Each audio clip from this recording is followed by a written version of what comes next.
I want to welcome you back for Devos today. And this is our second day, and we're looking at, it's time to wake up. This is your wake-up call. Okay, now there's something you need to do. If you want to be blessed of the Lord, then you have to take the steps. You have to do your part.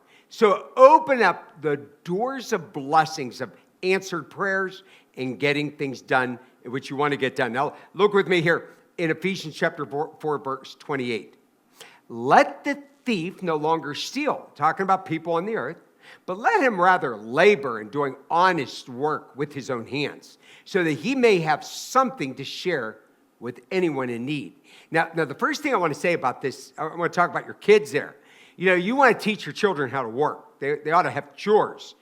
They ought to do little things around the house, wash the dishes and mow the grass and keep their bedrooms clean. Now, I know it's hard to get them to keep their bedrooms clean. I'm telling you, I've told parents, I said, listen, just shut the door and wait till they grow up or something. I don't know. But they have to learn the value of work. Now, some of you do pretty well. Or you want to give to your children because nobody ever really gave to you. But I'm telling you, you'll hurt them. You'll destroy them. You want to love your children. You want to help your children. But you've got to teach them to work. But notice what he says here. For the thief, he said, instead of him stealing, he should be put into labor. Listen, we are destroying and enabling lazy people and thieves in this world. And what we do, we give them checks they don't deserve.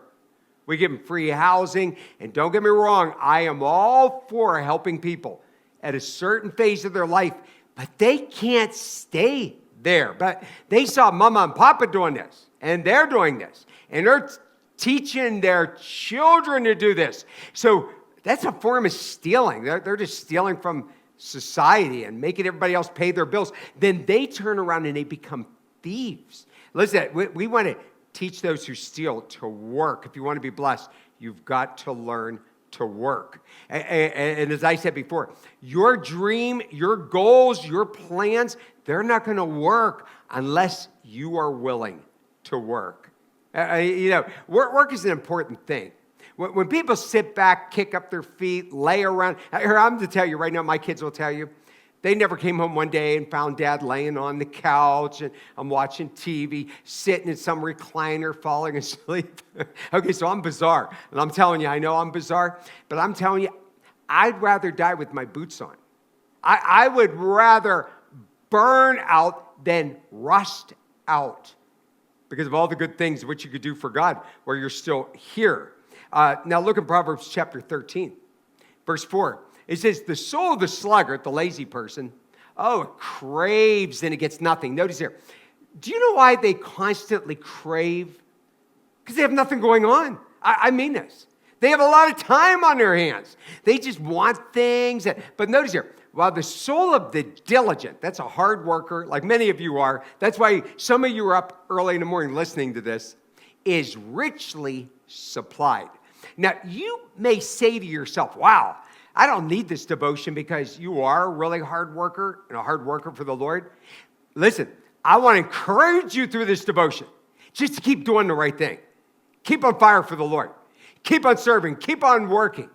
Keep on living and giving to people. All that just takes a lot of hard work. Now, look with me in Proverbs chapter 6, verse 10.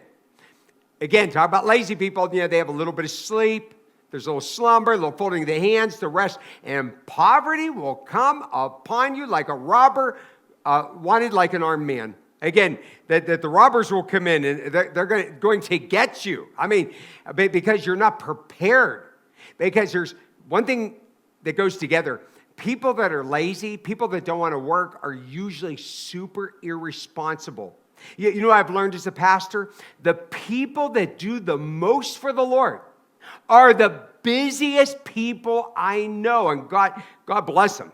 There's a man I took off the streets, and I could tell there was something different about him, and so he's got some mental disabilities. So I took him off the street, and he is one of the hardest workers I know. And so, of course, you want to help somebody like that, and it's a good example unto other people.